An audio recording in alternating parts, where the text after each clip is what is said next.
Mapagpalang araw mga kalakbay. Panibagong kwento po tayo ngayon. Sa lugar ng Negros Occidental, sa Baguio City, may isang balon na bali-balitang nakakapagpagaling daw ito ng mga taong may sakit. Maliligo ka lang at siguradong gagaling ka na. Sabi ng mga nakakatanda, mahiwaga raw ang balon na ito dahil puga daw ito ng mga engkanto na siyang nagpapagaling sa mga tao. Isa na nga rito sa mga naniniwala ang pamilya ni Tricia at ni Tasha. Si Tricia ay halos sa Baguio City na lumaki, kaya alam na alam niya ang kwento tungkol sa balon. Samantalang si Tasha naman ay bagong salta lamang sa nasabing lugar. Ngunit hindi talaga maiiwasan na mapaniwala ang mga magulang ni Tasha sa mga kumakalat na balita patungkol sa balon, kung kaya't pati sila ay naniwala na rin. Marami sa mga tao ang masayang naliligo sa balon dahil sa malamig, malinis at malinaw na tubig.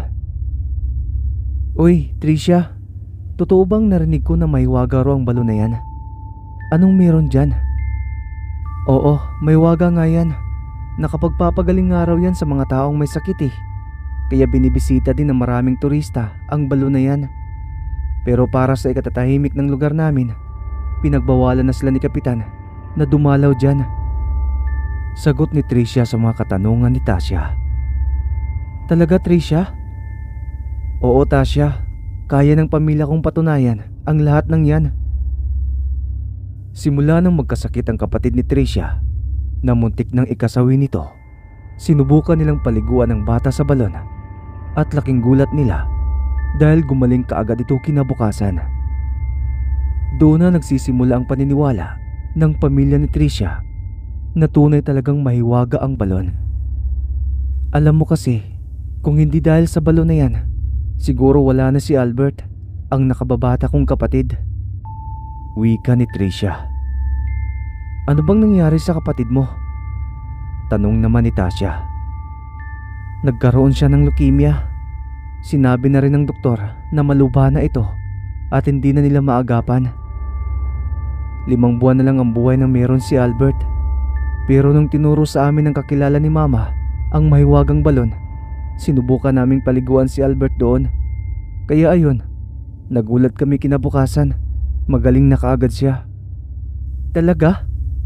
Pero wala bang hinihinging kapalit ang balon na yan? Meron, Tasha. Kapalit nun ang kaluluwa ng isang tao. Ang totoong kaluluwa ni Albert ay nasa mahiwagang balon na. Ang kaluluwang namumuno sa katawan ng kapatid ko ay hindi siya.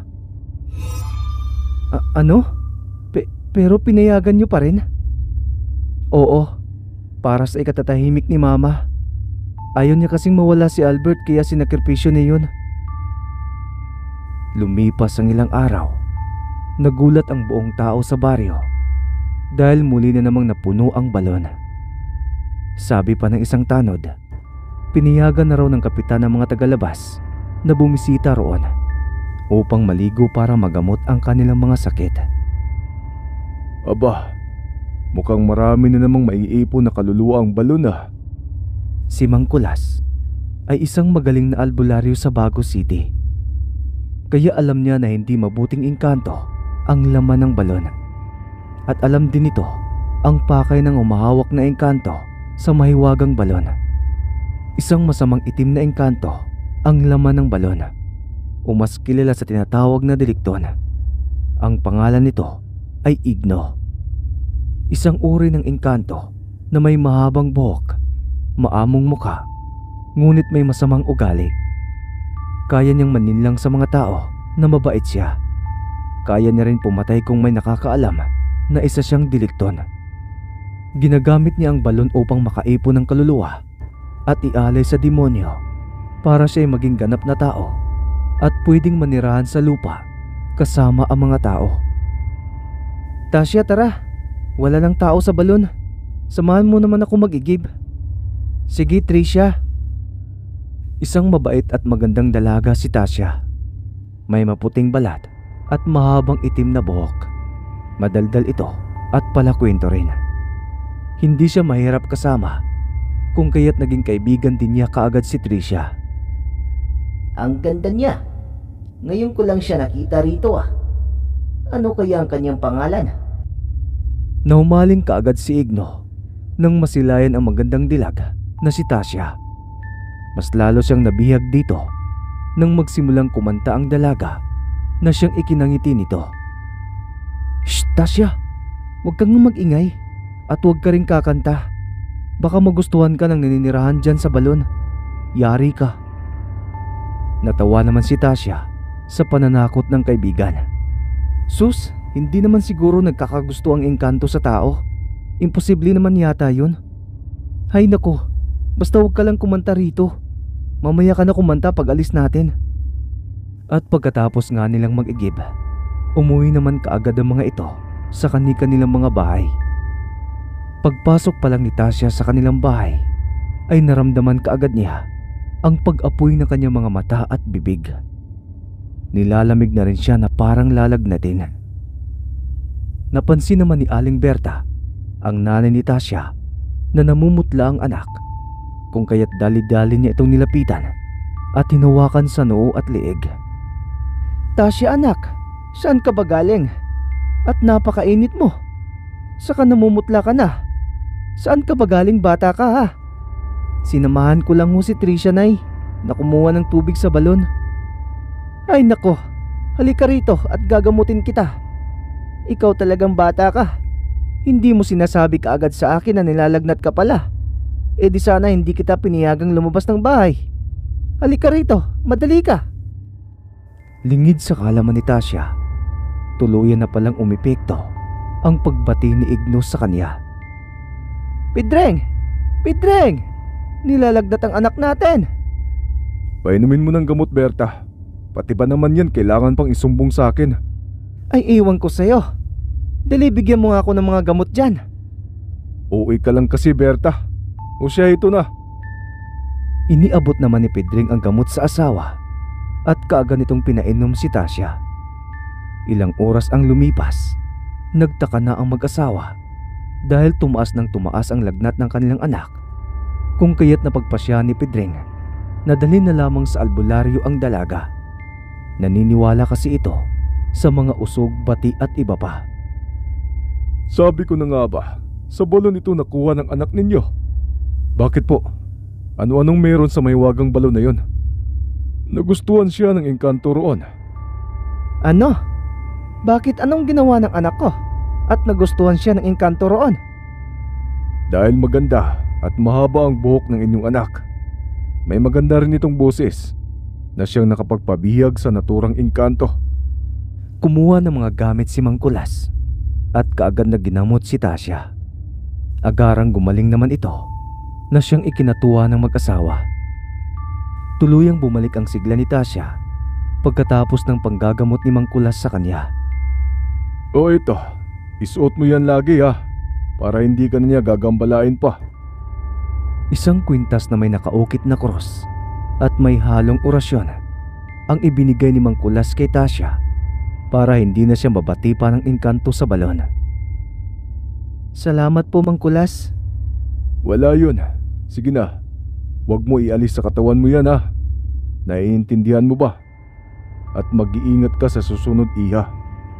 Tumango na lamang ang dalaga at lumipas ang araw.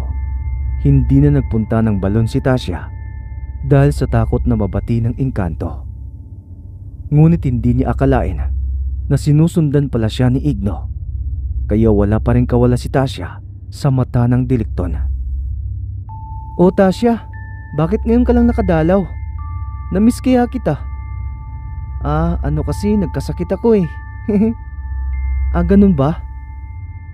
At habang masayang nagkukwentuhan ang dalawa, isang anino ang nahagip na mga mata ni Tasya. Ngunit nagtaka siya dahil wala namang tao sa lugar na kanilang inuupuan maliban sa kanilang dalawa. Lingid sa kanilang kaalaman, dalawang mga matang nananaliksik ang nakatingin na parang nagbabantay sa kanila sa hindi kalayuan. Hindi kita lulubayan. At nang napagpasya ng umuwi ni Tasya, Nagpaalam naman ito kaagad sa kaibigan at umalis na. Nararamdaman na naman kasi ni Tasya na parang sumasama na naman ang pakiramdam niya. Ilang hakbang pa lang ang kanyang naigalaw nang biglang umikot ang paligid ni Tasya at nawala na ito ng malay. Pagkagising nito, laking pagtataka niya dahil iba na ang nasa kanyang paligid. Ramdam niya ang lamig at lawak ng lugar kung saan siya napunta. Napansin din ni Tasya na sobrang tahimik at napakaganda ng naturang lugar. Hala, nasaan ako? Tsaka bakit ako basa? Naligo ba ako sa balon? Maligayang pagdating sa aking kaharian. Magandang dilag. Sino ka? At nasaan ako? Nagpakita si Igno bilang isang gwapong lalaki na may makisig na pangangatawan. Balak niya kasing paibigin ng husto ang dalaga sa kanya upang tuluyan niya itong makuha. Nandito ka sa kaharian ko, Binibini. Magalang na sagot ng engkanto na siyang nagpapakilig kay Tasya. Ngunit ang akala ng dalaga na ito na ang tunay na panlabas na anyo ni Igno. Ako nga pala si Ino. Gusto mo ipasyal kita sa buong kaharian ko? Pagpapakilala ng engkanto at niyayaya siya nito na mamasyal sa lugar nito upang hindi siya magduda ng masama sa binata. Pinaunlakan naman ito ni Tasya sa pag-aakalang normal lang ang lahat. Namangharing kasi ito sa kagandahan ng paligid. Ngunit naisip niya rin na baka si Ino ang engkanto sa balon. Ino, may tanong ako sa'yo. Ano yun? Engkanto ka ba? Hindi Tawa ko, Binibini. Ano yung sinasabi mong kaharian? Akin kasi ang lugar na ito. Binili ko gamit ang limpak-limpak kong pera, kaya tinatawag ko itong aking kaharian. Ngumiti naman si Tasya sa sinasabi ng binata at kaagad na wala ang kanyang agam-agam. Inikot nga nila ang lugar ni Igno, ngunit lingid sa kalaman ni Tasya na lahat ng ipinakita ni Ino o Igno sa kanya ay puro imahinasyon lamang. Samantala, sa bahay nila Tasya, alalang-alala naman ang mga magulang niya dahil ilang araw na itong hindi nagigising simula nang mawalan ito ng malay sa labas ng bahay nila Tricia. Anak, gising na. Maawa ka naman kay nanay Mamamatay ako kapag nawala ka, anak ko. Ayan ka naman sa kauwihan mo Wala ka bang puso, Pedreng? Kita mo namang hindi pa nagigising anak natin. Humihinga pa naman siya, Berta. Saglit at tawagin ko na si Mang Kulas. Siya na lang huli nating pag-asa. Gawin mo ang lahat, Pedreng. Basta magising lang ang anak natin. Gumayak kaagad at nagtungo sa bahay ng albularyo si Pedreng. Ngunit nakasalubong ng lalaki ang matanda at nalamang papunta pala ito sa kanila. Dahil si Kulas ay isang magaling na albularyo at may kakayahang maramdaman kung sino ang nangangailangan ng tulong niya. Pedreng, nabalitaan kong nangyari sa anak mo. Paano niyo nalaman? Di bali na. Halika, titingnan ko ang anak mo. Dali-daling bumalik ng bahay si Pedreng kasama si Mang Kulas. Pagkarating nila, alam na kaagad ni Mang Kulas na engkanto ang may kagagawa nito. Kaya gumawa agad ang hakbang ang albularyo upang maibalik si Tasya. Napansin kasi ni Mang Kulas na wala sa liig ni Tasya ang kwintas na ibinigay niya rito. Kaya naman pala natangay ang anak ninyo, Pedreng. Berta. Ha? Bakit po? Ang proteksyon niya ay nawala. Huwag kayong mag-alala. Ito, ipapasuot natin sa kanya para makabalik siya sa kanyang katawan. Samantala, sa mundo nila Igno habang masayang naglalakad sa mabulaklaking lugar sina Tasya at Igno, ay bigla na lamang nanikip ang dibdib ng dalaga na para bang may humihilas sa kanyang katawan. Yun ay dahil sa orasyon at dasal ng albularyo. Hinahatak siya nito pabalik sa mundo ng mga tao. Anong nangyari, Ino? Bakit mahal kong Tasya? Parang may humahatak sa akin. Nag-iisip ang engkanto kung ano ang dapat niyang gawin dahil ramdam nito na binabawi na si Tasya ng albularyo. Wala namang nagawa ang maligno dahil hindi niya ito napaghandaan.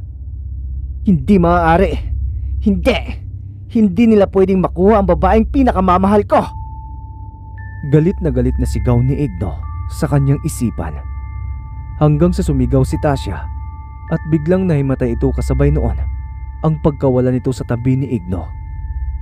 Doon na nagalit ng sobra ang engkanto at tuluyan nang nabawi ng albularyo si Tasya sa mundo ng mga engkanto. Hindi! Tasya! Hindi pwedeng bawiin ang mahal ko. Pagwawala ni Igno dahil kinuha na ng albularyo ang babaeng pinakagusto niya. Samantala, sa bahay nila Tasya, nagkaroon na ng malay ang dalaga. Nagulat naman siya kung bakit nakahiga na siya sa kanyang higaan. Nagtataka rin siya kung bakit umiiyak ang kanyang magulang. Nay, Tay, bakit po kayo umiiyak? Anak, halos 1 linggo ka nang natutulog. Kaya grabe ang pag-aalala namin sa'yo. Ano po? Pero inay, 1 araw pa lang po ang nakalipas. Tsaka patawad po inay. Sumama kasi ako sa kaibigan ko na nag-ikot sa lugar nila eh. Napasubra yata kami sa kwentuhan. Kaya hindi ko naisip na umuwi kaagad. Inusinting saad ni Tasya na wala talagang kaalam-alam sa nangyayari sa kanya. Hindi niya kasi maalala kung ano talaga ang tunay na nangyari. Iya, Tasya, hindi ka umalis dahil mag-1 linggo ka nang natutulog. Ang kaluluwa mo ang tinangay ng isang engkanto. Paliwanag ni Mang Kulas sa kanya, pero hindi pa rin siya naniniwala dahil para sa kanya, totoo ang mga nangyayari. Tsaka mas lalong hindi naniwala si Tasya dahil hindi naman talaga uso ang mga engkanto sa kanya. Ano po bang pinagsasabi ninyo? Isa panahon po ngayon wala na pong naniniwala sa mga engkanto. O siya Tasya, kung hindi ka talaga naniniwala. Pero ito ang pakatatandaan mo. Wag mo nang tatanggalin ang kwintas na yan. Baka hindi ka na makabalik sa susunod niya na pagtangay sa'yo. Tumangon na lamang si Tasya dahil hindi talaga siya naniniwala sa mga kwento patungkol sa mga engkanto dahil laking bayan siya. Bigla namang dumating si Tricia at tinanong niya rin ang kaibigan. Kinuwento naman ni Tricia ang totoo, ang lahat ng sinasabi ng albularyo sa kanya. Tasya, totoo ang mga sinasabi nila. Tagal mo nang tulog simula nang hinimatay ka sa labas ng bahay namin eh. Ako pa nga naghanap ng paraan para madala ka sa bahay ninyo. Pero, paano nangyari yun? Pagtatanong niya sa kaibigan dahil hindi na talaga alam kung ano ang mga nangyari sa kanya. Ay nako, yung engkanto sa balon, type kaya yata nun. Kaya kanya dinala sa mundo nila. Pagpapaliwanag ni Tricia na hindi man lang pinansin ni Tasya dahil ang nasa isip niya ng mga oras na yon ay ang kagapuhan ni Ino at paanong naging engkanto ito. Pero pakiramdam ko gusto ko na siya eh. Ano? Sino? Ang engkanto ba? Kahit maging engkanto man siya o tao, gusto ko pa rin siya. Nakikilig pa ito habang nagkukwento sa kaibigan niya. Samantala, sa lungga ni Igno sa balon, galit na galit ito dahil sa ginawa ng albularyo. Kaya pinagbuntungan niya ng galit ang kung sino man ang makikita niya sa balon. Pumunta ka sa ganti ko, albularyo. Hindi ko papayagang pati si Tasya ay kukunin mo sa akin. Sa bahay ni Natasha nag-uusap silang magkakaibigan patungkol sa nangyayaring pagpasyal ni Ino sa kanya. Tasya, paano kung pangit ang engkantong si Ino? Gugustuhin mo pa rin ba siya? Depende, basta hindi siya masama. Napatingin naman si Tasya sa labas ng kanilang bintana at doon tanaw na tanaw nila ang balon dahil malapit lang ito sa bahay nila. At habang nakatanaw sa bintana si Tasya ay bigla siyang nagulat nang marinig ang pagtawag ng pamilyar na busis sa kanya. Doon nagpakita si Ino sa kanya, ngunit sa kasamaang palad, hindi ito makalapit sa kanya. Ino, anong ginagawa mo riyan? Pinagmamasdan ka. Hindi alam ni Tasya na hindi makalapit si Ino dahil sa suot niyang pangontra. Halika rito, Ino. Lumapit ka.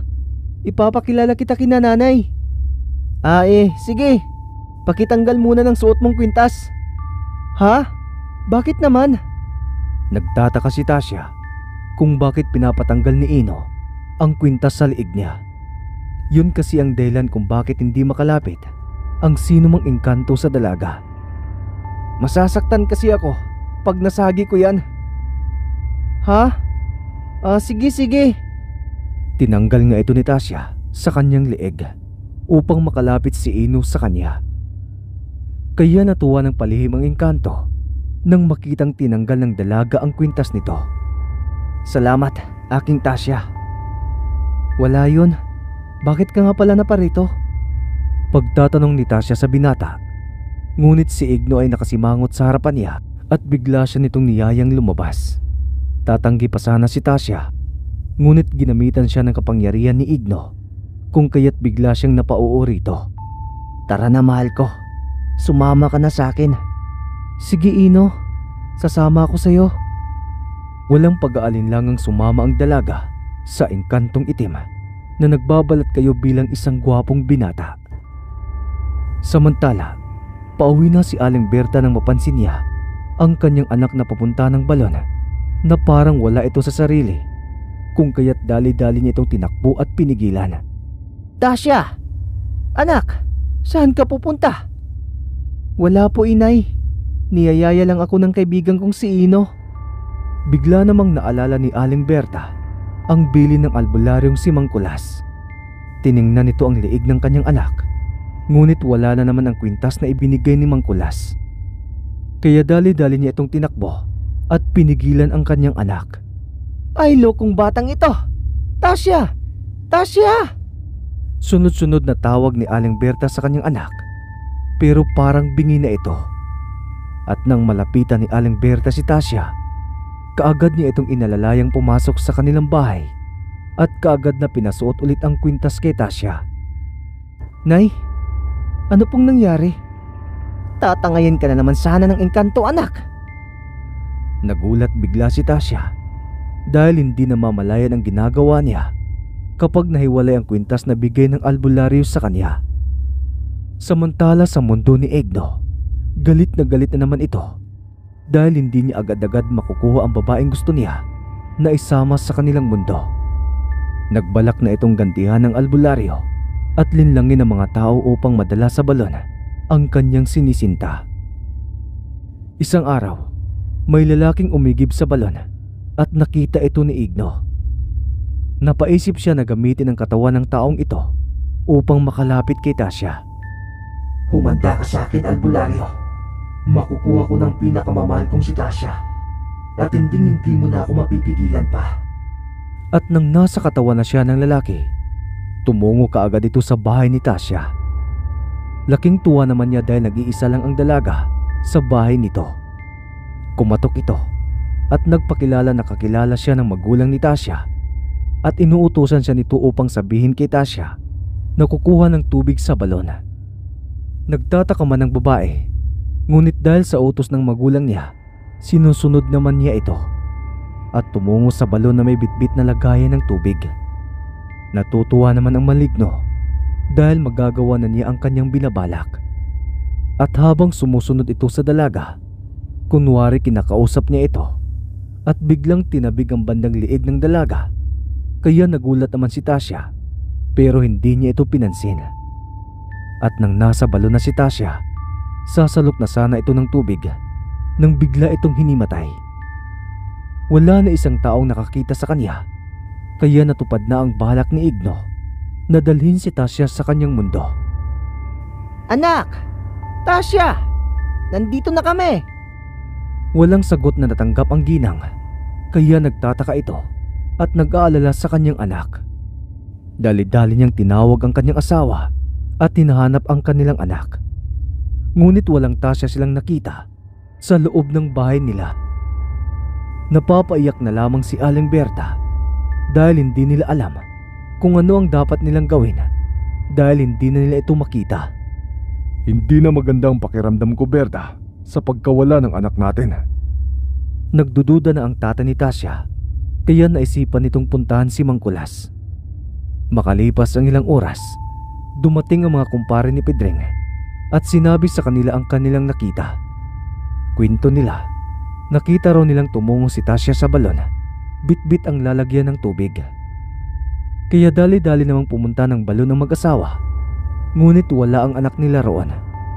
Nang may mapansin si Aling Berta na bagay at naalala niya ang kwintas ni Tasya na galing sa albularyo. Diyos ko, Pedreng, ang anak natin, tuluyan ang nakuha ng engkanto. Sigaw ni Aling Berta dahil sigurado siya na nakuha na ng engkanto ang kanilang anak. At nang malaman ng albularyo ang nangyayari, gumawa agad ito ng hakbang upang mahanap si Tasya. Samantala, sa mundo naman ni Igno ay nagkamalay na si Tasya at sobrang takot niya na makita ang totoong mukha ng engkanto. Sigaw ito ng sigaw sa takot, ngunit tuwang-tuwa naman sa kanya si Igno dahil nadala niya ng walang kahirap-hirap ang babae sa mundo niya at hindi na siya papayag na bawiin pa ito sa kanya. Engkanto! Ibalik mo si Tasya sa amin!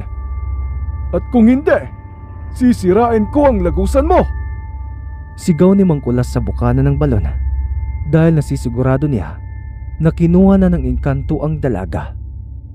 Nagdasal ang albularyo at bumanggit ng orasyon upang makapasok ito sa lagusan ng maligno. At nang magmulat ng mga mata ang albularyo, ay nasa loob na siya ng lungga ni Igno at nakaharap na siya sa engkanto na nakaupo sa trono nito. Maligayang pagdating, albularyong pakialamero. Halimaw ka! Nasaan na si Tasya? Pagtatanong ng albularyo sa maligno, ngunit halakak lang ang sagot nito sa kanya. Nang marinig ni Kulas ang iyak ng isang dalaga na nakagapos sa kabilang upuan, dali-dali niya itong nilapitan. Tasya, iya, ayos ka lang ba? Awang-awa ang albularyo dahil sobrang takot ang dalaga sa engkanto. Nagdasal muli si Mang Kulas at nag-usal ng orasyon upang labanan si Igno. Ginamitan niya ito ng kanyang pangontra upang hindi makalapit ang maligno sa kanya at lalong-lalo na kay Tasya. Ngayon hindi mo na malalapitan pa ang dalaga. Yun ang akala mo, matanda. Nandito kayo sa teritoryo ko. Hindi alam ng albularyo na hindi gagana ang kanyang orasyon sa mundo ni Igno dahil sa mga kapangyarihan ng maligno na nakapalibot dito. Tumatawa ng malakas si Igno dahil walang magagawa ang albularyo at kontrolado ni Igno ang lahat. Bigla namang dinuro ni Igno ang albularyo at sinakal sa leeg. Kaya hindi makahinga ang matanda habang itinataas siya ng maligno sa ere.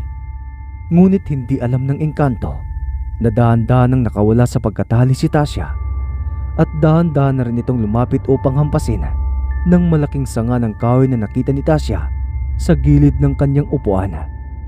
At nang hahampasin niya ito ay biglang nalusaw at naging hangin ang engkanto at biglang sinakal si Tasya. Akala mo, makakaisa ka, Tasya. Bitawan mo ko, Ino. Hindi mo ko makukuha. Niloko mo ko. Lumalaban si Tasya habang sinasakal ito ng engkanto. Wala na silang kawalan ni Kulas dahil pareho ang sitwasyon nila. Halos nangihina na ang albularyo pero nagawa pa ring magsalita. Tasya, hindi siya natin kaya. Iisa na lang ang pwede natin gawin. Hawakan mo ang kamay ko. Dali-dali namang nag-usal ng orasyon si Mang Kulas upang tabuyin ang nakaharang na kapangyarihan ni Igno. Hinawakan naman ng dalaga ang kamay ng albularyo at sabay silang nagdarasal ng taimtim. Nang biglang lumuwag ang pagkakasakal sa kanilang dalawa at nang nawala na ito ay nakita nilang nangihina na ang halimaw. Kinuha ng albularyong si Mang Kulas ang kanyang kwintas at sinabit ito sa engkanto at nag-usal ng orasyon, dahilan para sa biglaang pagsabog ng katawan ni Igno. Kitang-kita naman ni Tasya kung paano natalo ng albularyo ang malignong naninirahan sa balon. Hanggang sa may mga usok na puti silang nakikita Ang mga usok na yon ay ang mga kaluluwa na nakakulong sa balon. Mga kaluluwang ginawang alay ni Igno sa demonyo upang magawa niya ang panluloko sa mga tao para sa kanyang kagustuhan. Subalit hindi ito nananaig dahil kahit na ano pang kanyang gawin, matatalo at matatalo siya sapagkat mananalo ang kabutihan sa kasamaan. Mang Kulas, salamat po sa pagligtas sa akin. Ginagawa ko lang ang aking katungkulan upang makatulong iya. At nang matapos na ang sagupaan ng engkanto at albularyo, bumalik na sa mundo ng mga tao si Natasha at Mang Kulas. Laking pasasalamat naman ng pamilya ni Tasha sa albularyo dahil naibalik nito ng buhay ang kanilang anak. Tuluyan namang sinarado ni Mang Kulas ang lagusan ng mga maligno sa balon upang mamuhay ng maayos at tahimik ang kanilang lugar. Bumalik na sa normal ang lahat at tahimik nang namumuhay ang pamilya ni Natasha. Sa panahon ngayon, bihira o wala na talagang naniniwala sa mga nilalang na hindi kauri ng tao, lalo na ang mga engkanto. Ngunit huwag nating alisin ang paniniwala ng iba at bigyan ito ng respeto. Hanggang dito na lamang ang kwento, mga kalakbay. Maraming salamat.